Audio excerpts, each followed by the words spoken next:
오늘 말씀의 제목은 회복이 있는 삶입니다. 사실 설교를 매주마다 한다고 하지만 그리고 수요일도 하고 금요일도 하고 새벽도 한다고 하지만 설 때마다 두렵고 떨리는 자리가 하나님 말씀 전하는 자리인 것 같습니다. 2003년도부터 전도사로 한 교회에서 사역을 하고 지금까지 쭉 해오고 있지만 항상 떨리고 항상 말씀 전하면서 집에 돌아가서 하나님한테 하나님 난 왜 이거밖에 못할까요? 라는 이야기를 하는 곳이 항상 이 자리인 것 같아요. 특별히 2025년 첫 주일 설교를 앞에 두고 송구영신 예배 때부터 아시는 분 아시겠지만 저에게도 독감이 와서 계속 어제까지 계속 누워 있다가 말씀을 준비를 못하니까 노트북 좀 갖다 달라고 저희 아내한테 얘기를 해서 이제 금요일날 누워서도 준비하다가 엎드려서도 준비하다가 이렇게 준비를 하면서 어제는 너무너무 긴장이 되는 거예요. 하나님, 제가 온전히 하나님 이 말씀을 준비해야 되는데 아픈 것이 핑계가 돼서 하나님 너무나 부족한데 어떻게 하죠? 그래서 이 긴장이 되면요, 밤에 잠이 깨잖아요. 그러면요, 어김없이 이제 오늘 새벽에도 잠이 깨서 침대에서 하는, 너무나 이게 떨리니까, 두렵고 떨리는 자리니까, 한 2시 반쯤 됐어요. 딱 시계를 보니까. 그러면서 막 두근대니까 어쩔 수 없이 또 무릎을 꿇습니다. 침대에서 무릎을 꿇고 기도하기 시작합니다. 하나님, 할 얘기가 도와달라는 얘기밖에 없습니다. 그리고 도와주십시오를 한 10여 분 기도하면서 또 잠들고, 그러다가 또 일어나서 긴장돼서 깨면은 또 주여를 외치다가 잠들고. 근데 이것이 설교자의 그냥 일상인 것 같습니다. 여러분, 이 두렵고 떨리는 이 말씀 가운데 저에게는 하나님의 도우심이 필요한데, 마찬가지로 말씀을 듣는 우리 모든 성도님들 가운데도 하나님의 도우심이 필요한 줄 믿습니다. 하나님이 우리를 이 시간 도우시지 않는다면 하나님의 말씀을 들을 수가 없어요. 지식으로는 알겠지요. 지식으로는 쌓여가겠지요. 그러나 지식은 여러분을 구원해 주지 못합니다. 지식은 절대 우리를 하나님 앞에서 자라나게 하지 못합니다. 이 말씀이 우리의 인격적인 말씀이 되고 삶이 되어야 할 줄 믿습니다. 그러기 위해서는 저도 하나님이 필요하고 여러분도 하나님이 필요합니다. 저도 성령의 지혜가 필요하고 여러분도 성령의 지혜가 필요합니다. 이 시간 살아계신 성령께서 저와 여러분 우리 모두를 주장하여 주셔서 이 시간 놀랍도록 일하시는 시간이 될 수 있기를 예수님의 이름으로 축복합니다. 오늘 말씀의 제목처럼 우리가 그 다른 어떠한 회복을 바라볼 것이 아니라 오늘 제가 준비한 설교의 핵심은 하나님과의 관계를 회복하는 거예요. 재정의 회복은 그 다음인 거예요.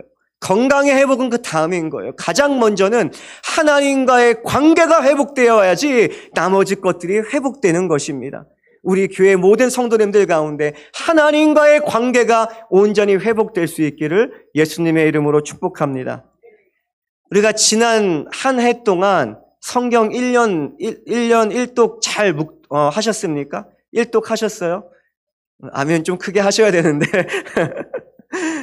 우리 올해도 어김없습니다. 시작됐죠? 단톡방에 올라가고 있습니다. 우리 이것들을 잘 붙잡으셔서요. 말씀을 통해 회복이 일어나고 또한 이번 연도 특별히 올해의 표어가 예배의 자리로입니다. 예배의 자리에서 회복이 일어날 줄 믿습니다. 우리 그 성경을 통해서 묵상해 가면서 발견할 수 있는 하나님의 역사는 심판의 역사가 아니에요. 하나님의 역사는 심판의 역사가 아니라 구원과 회복의 역사인 줄 믿습니다. 하나님께서 성경에 많은 리더들을 세웠어요. 모세를 세우시고 여호수아를 세우시고 많은 사사들을 세우신 목적이 무엇입니까? 너네가 어떻게 나를 배신할 수 있냐? 너네 심판받아 마땅해 그것이 아니었습니다. 그들을 이방 민족의 압제에서 구원하시기 위해서, 그들을 살리시기 위해서, 그들을 회복시키기 위해서 하나님께서 이스라엘 중에 리더들을 세우셨다는 것입니다. 하나님의 역사는 심판의 역사가 아니라 구원과 생명의 역사라는 것입니다. 이런 하나님의 구원과 생명의 역사는 예수 그리스도를 통해서 우리 가운데 더욱 분명하게 드러났습니다. 요한복음 3장 17절을 보니까 예수 그리스도께서 이 땅에 오신 목적이 무엇인지 분명히 말씀하고 있어요. 하나님이 그 아들을 세상에 보내신 것은 세상을 심판하려 하심이 아니요 그로 말미암아 세상이 구원을 받게 하려 하심이라. 심판이 아니라는 거예요. 하나님은 우리가 심판받기를 원하시지 않으세요. 하나님 오늘 예배하는 우리가 구원받기를 원하세요. 하나님과의 관계가 회복되어서 영원한 사귐 가운데 우리가 참여하기를 원하시는 것입니다. 만약에 하나님의 목적이 구원과 회복에 있지 않는다면 어떻게 될까요? 구원과 회복에 있지 않다면 우리는요, 그저 망하게 될 일만 남았다는 것입니다. 하나님의 역사가 심판을 위한 역사였다면, 그저 배신자를 처단하는, 배교자들을 처단하는 심판의 역사였다면 우리 어떻게 되었을까요? 모든 사람은 그 누구도 살 소망을 절대로 얻지 못하고 두려움 가운데 사망을 기다려야 했을 것입니다. 그러나 하나님의 역사는 심판의 역사가 아니라 구원과 회복의 역사이기 때문에 우리가 이 자리에 있을 수가 있게 되었다는 것입니다. 여러분, 세상은요, 죄로 가득합니다. 아담의 범죄로 인해서 이 땅에 죄가 들어왔다고 말하고 있어요. 세상에 죄가 들어와서 땅은 죄의 저주로 가득하고 사람은 죄 아래에서 죄를 지을 수밖에 없는 존재가 되어버렸다, 타락한 인생이 되었다고 성경은 분명히 말합니다. 그래서 성경은 말하기를 의인은 없나니 하나도 없다라고 말하는 거예요. 죄 없는 사람은 하나도 없다라고 말하고 있습니다. 모든 사람이 죄를 범하여서 하나님의 영광에 이르지 못하게 되었다라고 우리가 이전에 마주했던 혹독한 현실을 직설적으로 성경은 우리에게 이야기하고 있습니다. 그러므로 모든 사람은 죄로부터 반드시 구원받아야 합니다. 모든 사람은 하나님과의 깨어진 관계가 반드시 온전하게 회복되어야 하는 것입니다. 죄가 없는 사람은 없기 때문에 그 누구도 스스로를 죄로부터 해방시킬 수 있는 사람은 단 한 명도 없기 때문에 우리는 반드시 하나님께서 베풀어 주시는 구원과 회복의 역사를 경험해야 한다는 것입니다. 오늘 함께 나눌 본문 속에 다윗이 등장을 해요. 이 다윗도 우리와 마찬가지로 하나님의 구원과 회복의 은혜가 필요한 인생이었습니다. 분명히 성경에는 다윗이 행한 믿음의 일화들이 많이 기록되어 있어요. 야, 부럽다 할 정도로, 나도 저렇게 고백하고 싶다, 나도 저렇게 결단하고 싶다고 할 정도로 놀라운 믿음의 일화들을 다윗이 보여주고 있습니다. 그렇지만 여전히 다윗도 우리와 별반 다를 것이 없는 죄인이요, 연약한 인간이라는 것입니다. 성경은 다윗을 하나님의 마음에 합한 자라고 소개합니다. 하나님의 합한 자라고 소개하지만 이것이 하나님과 다윗 사이의 관계가 단 한 번도 틀어지지 않았다는 것을 의미하지는 않습니다. 다윗도 하나님과 틀어질 때가 있었어요. 끌어오르는 정욕에 사로잡힐 때가 분명히 있었다는 것입니다. 그렇기에 다윗에게 하나님의 구원과 회복의 은혜가 너무나 절실했어요. 그런데 그 은혜가 단 하루 어떤 순간에만, 특별한 순간에만 필요한 것이 아니라 처음부터 마지막까지 날마다 순간마다 필요했다는 것입니다. 오늘 우리 인생도 마찬가지, 어떤 특별한 순간만 하나님의 구원의 회복의 은혜가 필요한 것이 아니라 우리는 날마다 그 은혜를 사모하고 경험해야 될 줄 믿습니다. 그 은혜 가운데 살아가야 될 줄 믿습니다. 오늘 본문인 사무엘하 24장에서 우리는 교만에 사로잡힌 다윗을 발견할 수가 있습니다.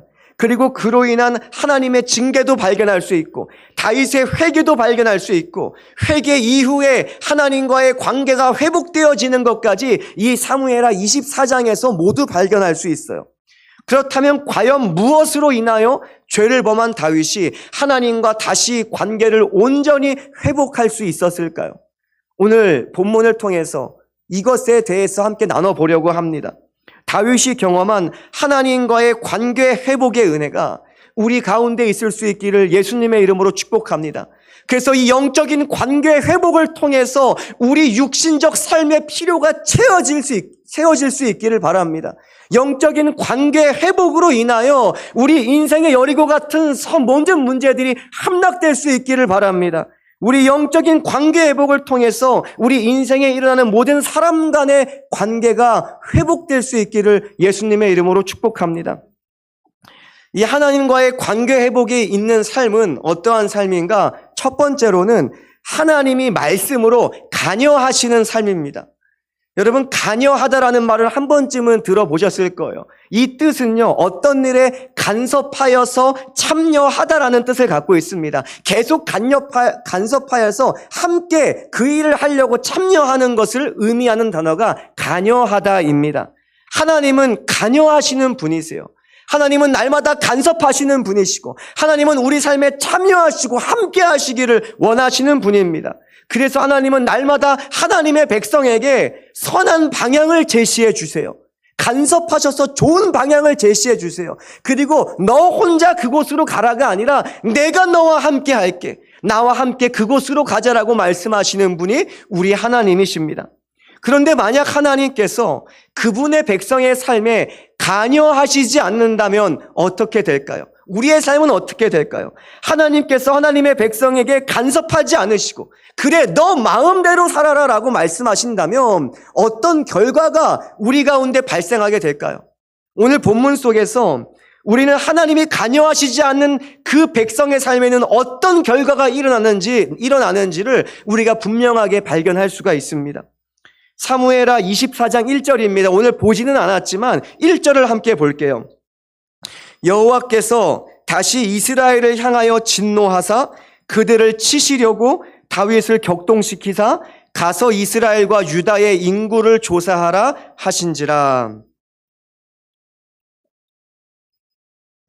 이 구절을 보면 마치 하나님께서 다윗의 마음을 조종하셔서 그로 하여금 인구를 조사하게 한 것 같은 느낌을 가지게 됩니다. 성경에 그렇게 쓰여 있으니까 하나님께서 다윗을 격동시키사 조사하게 했다고 하니까 하나님께서 다윗의 마음을 막 로봇처럼 조종하셔서 그로 하여금 죄를 범하게 했다라는 이 오해가 들 수 있는 구절입니다. 그러나 사실은 그렇지 않아요. 사무엘하 24장과 같은 사건을 다루고 있는 성경이 하나 더 있습니다. 역대상 21장에 똑같은 사건이 나와 있어요. 거기선 이렇게 말하고 있습니다.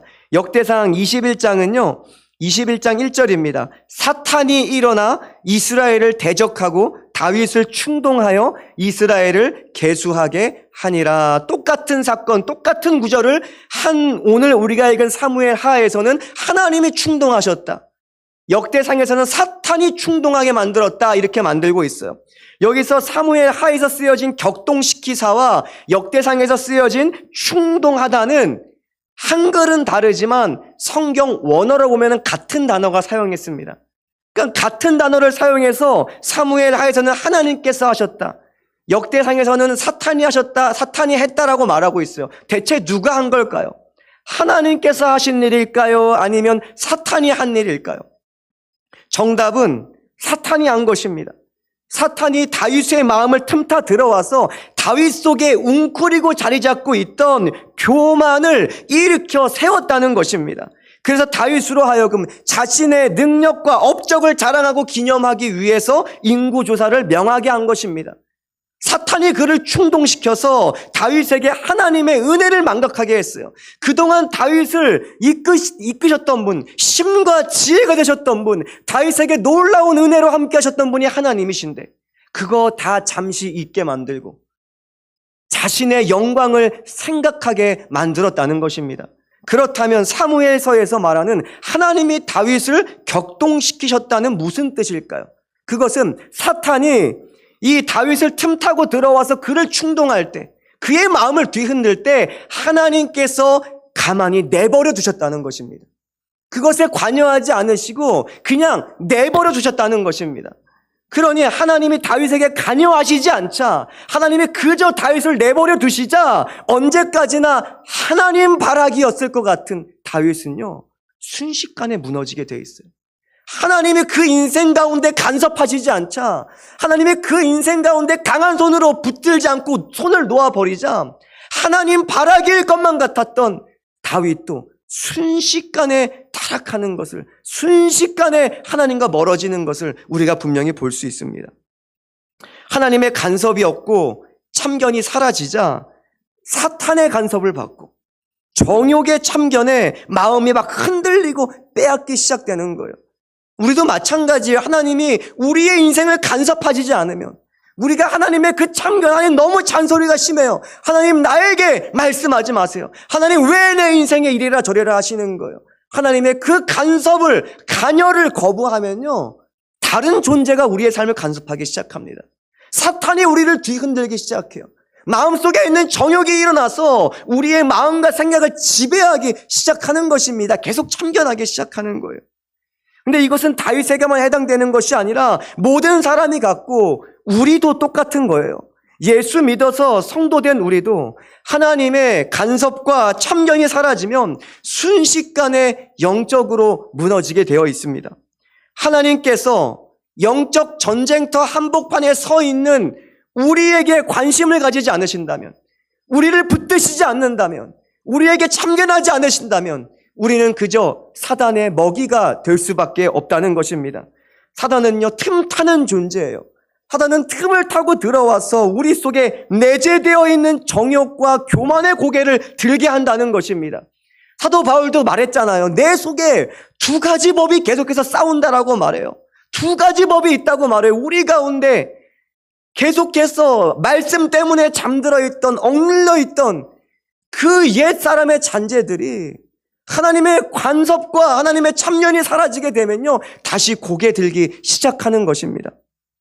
그러면요, 순식간에 하나님과 우리 사이의 관계는요, 틀어지고요, 그저 자신의 영광을 따라 우리가 살아가게 되는 것입니다.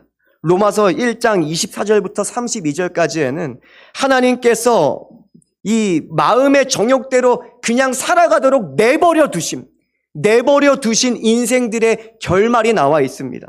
하나님께서 인생들을 내버려 두시다 그 상실된 마음으로 살아가기 시작할 때 하나님 앞에 합당하지 못한 추악한 더러운 열매들을 맺는 것을 성경을 통해 볼 수 있어요. 중요한 것은 그 끝이 사형이다라고 성경은 분명히 말하고 있습니다. 다시 말해서 하나님이 관여하시지 않는 인생, 하나님의 간섭과 참견이 없는 인생, 그 하나님의 잔소리를 거부하는 인생의 끝은 결국 사망인 것입니다. 성경은 우리에게 분명히 말하고 있어요. 하나님이 간섭하지 않는 인생의 끝은 결국 사망이 될 수밖에 없다. 오늘 본문인 사무엘하 24장 1절부터 17절까지는 하나님의 내버려 두심, 정말 무서운 단어죠. 하나님의 내버려 두심에 따른 다윗의 죄와 이스라엘을 향한 하나님의 징계를 볼 수 있어요. 그러나 오늘 우리가 함께 읽은 18절부터는 분위기가 반전됩니다. 무언가 달라져요. 하나님의 회복이 일어나려는 것입니다. 18절부터 19절을 보겠습니다. 이 날에 같이 다윗에게 이르러 그에게 아뢰되 올라가서 여부스 사람 아라우나의 타작마당에서 여호와를 위하여 제단을 쌓으소서 하매 다윗이 여호와께서 명령하신 바 가세 말대로 올라가니라. 여호와께서 명령하신 바 가세 말대로 올라갔다. 이 장면은 하나님께서 다시 한번 이제 다윗의 인생에 말씀으로 관여하시는 장면입니다. 다시 한번 말씀으로 그의 인생에 참견하기 시작하시는 장면이에요. 선지자 갓을 보내셔서 다윗에게 제단을 쌓으라 말씀하십니다. 제사 드리라는 거예요. 하나님은 말씀으로 다윗의 인생에 참견하시며 다윗이 행할 바를 분명히 알려주셨어요. 이렇게 하나님께서 하나하나 참여해 주셔서 말씀으로 우리의 방향을 지도해 주셔야 비로소 회복이 우리 가운데 시작되는 것입니다. 여기서 우리는 회복의 실마리가 어디에 있는지 발견할 수 있어요. 회복의 실마리가 어디에 있습니까? 다윗의 의지예요? 다윗의 방법입니까? 그것이 아닙니다. 회복은 하나님으로부터 오는 것입니다. 회복은 하나님께 있는 거예요. 그래서 하나님께서 우리의 인생에 관여하셔야 우리가 죄로부터 벗어나서 하나님과의 관계가 회복될 수가 있다는 것입니다. 하나님의 말씀이 우리 인생 귀에 들려야지. 우리 귀에 들려야지. 그렇게 들리기 시작할 때, 꽂히기 시작할 때 우리는 비로소 회복의 출발선상에 바로 설 수 있게 되는 것입니다. 근데 단지요, 하나님의 말씀이 지식의 말씀으로 들려서는 안 되는 거예요. 이 말씀이 우리 삶을 반드시 움직여야 되는 진리의 말씀으로 들려야 하는 것입니다. 여러분, 제가 소원하는 것은 하나님의 말씀이 그 어떤 말씀보다, 어떤 가치보다 무거워서, 우리의 모든 정욕과 우리의 모든 가치관과 세상의 모든 세계관들 다 짓눌렀으면 좋겠어요. 그래서 한 주간을 하나님의 말씀에 짓눌려서 살았으면 좋겠어요. 하나님의 말씀에 짓눌려 사는 삶은요, 생명이 있는 삶입니다. 하나님이 책임지시는 삶이에요. 하나님의 말씀이 지금 이 시간에 우리 귀에 무겁게 들릴 수 있기를 예수님의 이름으로 축복합니다. 사랑하는 성도님, 여러분이 하나님과의 영적 관계 회복을 정말로 원한다면, 그 관계가 더욱더 날마다 깊어지기를 원한다면 하나님께서 여러분의 삶에 관여하시는 것을 기뻐하고 즐거워하셔야 돼요. 하나님께서 내 인생에 참여하시는 것을 행복으로 여기셔야 됩니다. 여러분, 그것이 행복하지 못하면 절대로 우리가 끝까지 선한 싸움을 살아갈 수가 없어요. 하나님께서 붙드셔야지 우리가 이길 수가 있는데, 하나님께서 붙드셔야 우리가 선한 길로 나아갈 수 있는데, 그 선한 손을 거부한다? 여러분, 신앙생활을 포기하겠다는 얘기예요. 하나님의 참견이 즐겁고 기쁘고 행복할 수 있기를 축복합니다. 정말 하나님께서는요, 말씀을 통해서 우리 삶에 간섭하시니 시편 1편 저자의 말씀처럼 우리가 주야로 그 말씀 앞으로 나아가고 그 말씀을 묵상하고 즐거워할 수 있기를 예수님의 이름으로 축복합니다. 무엇보다 우리가 구해야 할 것은 하나님의 구원과 회복의 말씀이 우리 가운데 들리게 하고 우리 가운데 믿어지게 하고 우리 가운데 그 진리의 말씀으로 순종하게 하는 하나님의 영이신 성령을 구해야 할 줄 믿습니다. 그러므로 하나님과의 관계 회복을 경험하고 그 회복된 관계가 더 깊어져 가려면 말씀과 기도가 같이 가야 하는 거예요. 이 두 가지를 분리해서는 안 돼요. 말씀만 읽으셔도 안 됩니다. 기도만 하셔도 안 돼요. 말씀도 읽고 기도도 읽고 균형 잡히게 같이 가는 신앙생활을 하셔야 되는 거예요. 우리가 하나님의 말씀과 성령으로 충만할 때 사탄은 절대로 우리의 틈을 타서 우리를 충동시키지 못합니다. 하나님은 끊임없이 우리 삶에 관여하시고 우리는 그 관여하시는 하나님을 즐거워하고 하나님의 그 간섭하시는 손을 자랑할 때, 삶으로 자랑할 때 사탄은 그 어떠한 추악한 계략을 조금도 우리 인생 가운데 실행하지 못하게 되는 것입니다. 하나님은 오늘도 이 설교 말씀을 통해서 우리 삶에 관여하시길 원합니다. 참견하시길 원하고 조언하시길 원하고 인도하시길 원하시는 거예요. 또한 단톡방을 통해서 말씀이 계속 올라가고 있죠. 매일 또 말씀이 올라가고 있습니다. 그 말씀이요, 그냥 우리 기독교인이니까 이런 게 있다 보려는 것이 아니라 그 말씀으로 삶이 간섭받아야 한다는 거예요. 그 올라가는 성경 본문 그 말씀을 묵상함으로 그 말씀이 생명의 말씀 되어서 운동력 있는 말씀이 되어서 우리 삶을 지배해야 한다는 거예요. 여러분, 말씀에 지배받을 수 있기를 예수님의 이름으로 축복합니다. 하나님은요, 우리 삶에 관여하시길 원하세요. 여러분, 이 하나님의 원하심대로 하나님의 말씀이 우리 귀에 들리고 마음으로 믿어져 삶으로 열매 맺어질 수 있기를 예수님의 이름으로 축복합니다. 날마다 틈타오려는 사단의 추악한 도전들이 있어요. 이거 예수의 이름으로 끊어버리시길 바랍니다. 얽매이기 쉬운 추악한 허다한 죄악들 예수 이름으로 끊어버릴 수 있기를 예수님의 이름으로 축복합니다. 그래서 하나님과의 관계가 더욱 깊어져 가기 위해서 관여하시는 하나님을 구할 수 있기를 바랍니다. 우리가 날마다 기도할 것은 하나님, 오늘도 나의 삶에 구원과 회복의 손을 뻗어 주시옵소서. 하나님, 나에게 더 많은 잔소리로 함께하여 주시옵소서. 하나님, 더 많은 말씀으로 나의 삶을 인도하여 주시옵소서. 하나님을 기뻐할 수 있는 원주 성도교회와 모든 백성 될 수 있기를 예수님의 이름으로 축복합니다. 우리 두 번째로 하나님과의 관계 회복이 있는 삶은 회개의 예배가 있는 삶이라는 것입니다.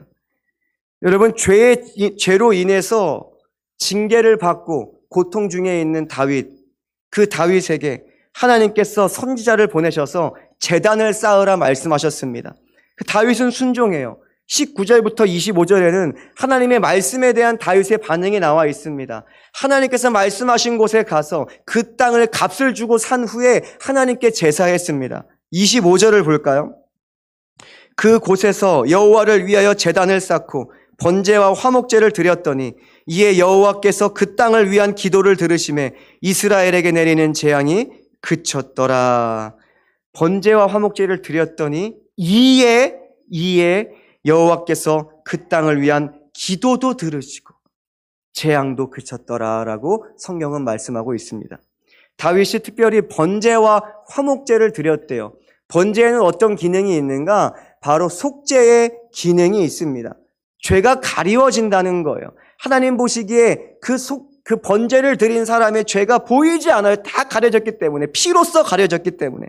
또한 화목제는 친교와 연합의 기능을 담고 있습니다. 하나님과의 갈등이 끝나버리는 거예요.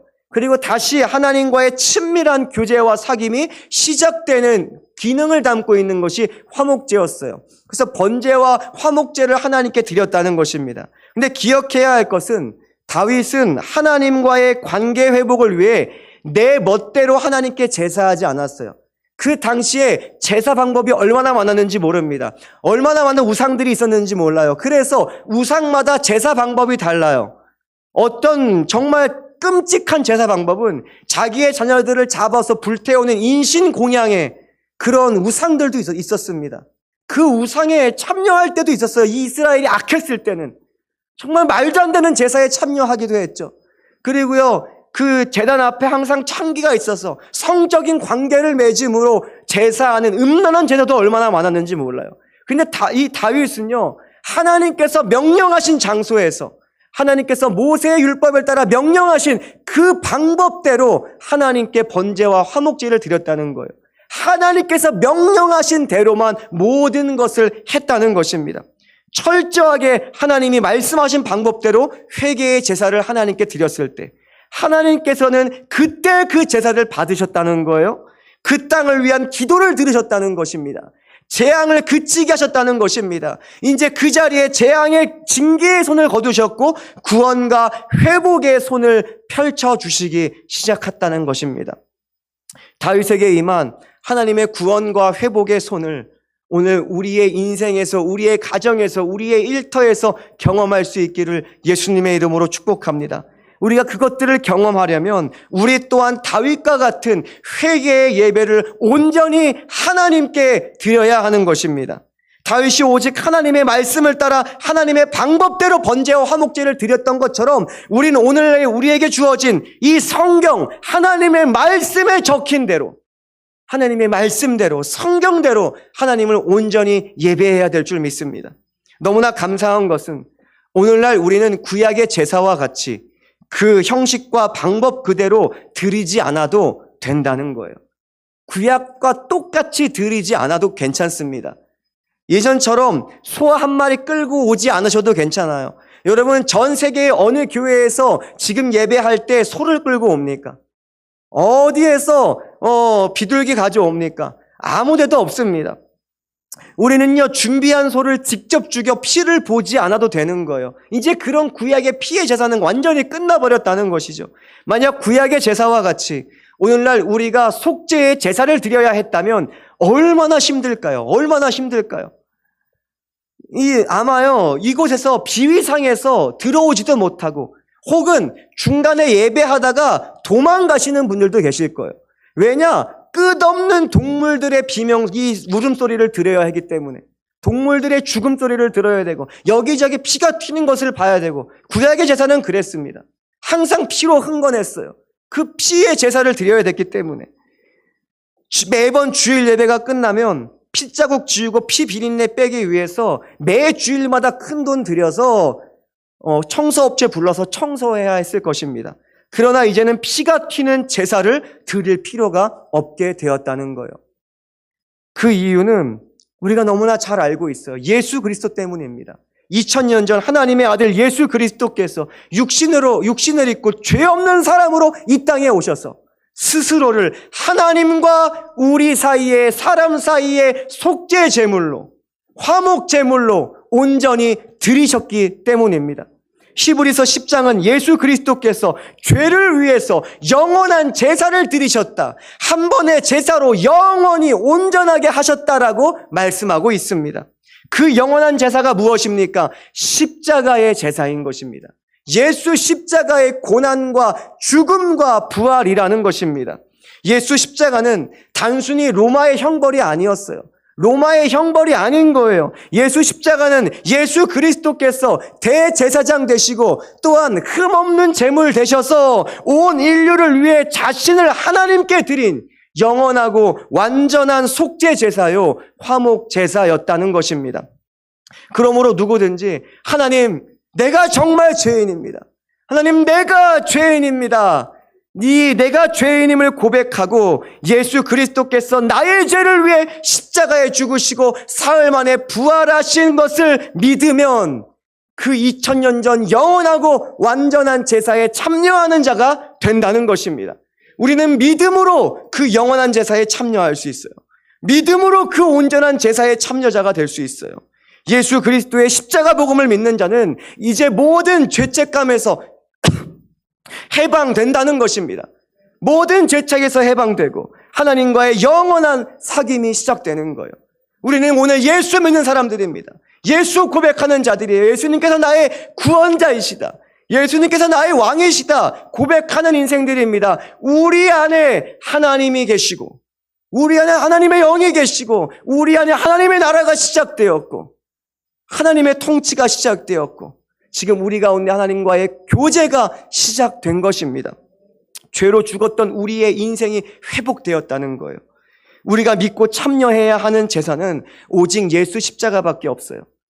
영원히 오직 하나밖에 없어요. 예수 십자가의 제사밖에 없는 것입니다. 하나님은 오직 예수 십자가를 통해 죄사함과 관계 회복의 길을 열어주셨어요. 오직 예수의 십자가의 복음밖에 없다는 것입니다. 그렇게 성경은 분명히 선포합니다. 그러므로 형제들아, 우리가 예수의 피를 힘입어 성소에 들어갈 담력을 얻었나니, 예수의 피를 힘입어서 하나님 앞에 나아갈 수 있음을 말하는 것입니다. 우리가 마음의 뿌림을 받아 악한 양심으로부터 벗어나고 몸은 맑은 물로 씻음을 받았으니 참 마음과 온전한 믿음으로 하나님께 나아가자. 여러분, 하나님께서는 아무 예배나 받지 않으세요. 아무 예배나 받지 않으세요. 예수 안에서 드리는 예배만 받으세요. 이것이 성경이 말하는 진리입니다. 예수 안에서만 드려야 돼요. 여러분, 아무리 좋은 옷을 입고 오셨다고 해도 예수로 우리 인생에 옷 입지 못하면 이 예배는 하나님 앞에서 헛된 예배예요. 아무리 조명이 화려하고 음향 시스템이 좋고 잘 짜여진 형식적인 예배를 드릴지라도 예수 의지하지 않는 예배는, 예수가 실종된 예배는, 예수가 드러나지 않는 예배는 하나님 앞에 다 헛된 예배인 것입니다. 오늘 우리의 예배는 어떠합니까? 우리의 예배는 예수 피를 힘입어 성령의 능력으로 드리는 예배인 줄 믿습니다. 예수와 연합하여 살았던, 여러분 예수와 연합하여 살았던 그 한 주간의 삶을 가지고 나와서 하나님께 온전히 드리는 영과 진리의 예배인 줄 믿습니다. 이렇듯 하나님께서 우리의 예배를 받으시고 우리의 기도를 들으시는 근거는 오직 예수 그리스도밖에 없는 거예요. 예수 그리스도밖에 없어요. 이 시간 예수의 이름으로 우리가 하나님을 예배해야 될 줄 믿습니다. 이 예수 그리스도 향한 산 믿음을 끝까지 소유할 수 있는 우리 교회 될 수 있기를 예수님의 이름으로 축복합니다. 오늘 본문에서 우리는 일의 순서를 잘 파악해야 됩니다. 일의 순서를. 다윗은 회복을 맛본 후에 제사한 게 아니에요. 하나님께서 회복을 주시고 야 좋다 이제 제사해야지 한 게 아닙니다. 뭔가 일이 잘 풀리기 때문에, 일이 풀림으로 말미암아 하나님께 회개할 마음이 생겨서 나와서 번제와 화목 제물을 드린 게 아니라는 거예요. 선지자 갓을 통해 전달된 하나님의 말씀이 자기에게 올 때, 회를 회개하고 회개의 제사를 하나님께 드렸을 때, 그 제사를 받으신 하나님께서 회복의 손을 펼쳐주셨다는 것입니다. 여러분, 회개의 제사를 하나님께 드리는 것이 먼저인 거예요. 예배하는 것이 성도의 우선된 과업인 것입니다. 의무인 것입니다. 첫 번째가, 인생의 첫 번째는, 성도 인생의 첫 번째는 예배라는 것을 반드시 기억할 수 있기를 예수님의 이름으로 축복합니다. 그 다음에 예배를 받으시는 하나님께서 우리 인생의 회복의 손을 펼치시는 거예요. 사랑하는 성도님, 영적인, 육적인 회복을 갈망한다면 반드시 예수 안에서 하나님을 예배하셔야 됩니다. 예배의 자리를 사수하되 목숨처럼 사수해야 한다는 것입니다. 하나님은 하나님을 향해 영과 진리로 예배하는 자들을 찾으시고 계세요. 지금도 예배하는 자들을 찾으신다라고 성경은 말하고, 그 예배하는 자들에게 일하시는 분이 살아계신 하나님이십니다. 그러므로 혹시나 왜 하나님은 나에게 일하시지 않는가? 이러한 의문이 우리 가운데 들린다면, 여러분 찾아온다면, 심령 깊숙이 고개 들기 시작한다면 반드시 기억하세요. 그것은 내가 예수 안에서 하나님을 진정으로 예배하지 않아서이기 때문입니다. 내가 진정으로 예수 안에서 내 마음과 생명과 뜻을 다해 내 사랑하는 하나님을 목숨 걸고 예배하지 않았기 때문입니다. 성경은 마음과 생명과 뜻을 다해 하나님 사랑하라고 말하고 있어요. 이 말은 곧 하나님을 정말 생명 다해서 예배해야 한다는 말과 다를 바가 없다는 것입니다. 2025년도 우리 교회의 표어처럼 우리가 예배의 자리로 전심으로 나올 수 있기를 예수님의 이름으로 축복합니다. 예배를 통해 하나님께서 주시는 회개와 회복, 감동과 결단이 우리 모든 성도님들 가운데 일어날 수 있기를 예수님의 이름으로 축복합니다. 말씀을 정리합니다. 하나님과의 관계 회복을 위해서 우리가 해야 할 일이 너무나 분명합니다. 하나님의 간섭과 참견을 즐거워하면서 하나님의 말씀 가운데로 더 가까이 나아가는 것입니다. 작년에 그랬듯이 올해도 하나님의 말씀으로 더 가까이 나아갈 수 있기를 축복합니다. 그리고 그곳에서 말씀을 붙들고 영과 진리로 예수 안에서 하나님을 예배하는 일입니다. 이번 연도는 우리가 말씀 위에 예배를 더해야 되는 거예요. 말씀의 기초 위에 예배를 올려야 되는 것입니다. 예배의 기둥을 잘 쌓아 올릴 수 있기를 축복합니다. 역대상 21장을 보면 다윗이 이 번제와 화목제물을 드릴 때의 일들을 더욱더 자세히 기록하고 있습니다. 역대상 21장 26절입니다. 다윗이 거기서 여호와를 위하여 제단을 쌓고 번제와 화목제물을 드려 여호와께 아뢰었더니 여호와께서 하늘에서부터 번제단 위에 불을 내려 응답하셨다. 얼마나 멋져요. 하나님께서 불을 내리셔서 그 제사를 받으셨다고 말하는 거예요. 이 놀라운 은혜가 오늘 우리 예배 가운데 일어나게 될 줄 믿습니다. 예수 보혈 의지하여서 하나님 아버지를 예배할 때 우리의 심령에 성령의 불이 임하는 놀라운 응답이 있게 될 줄 믿습니다.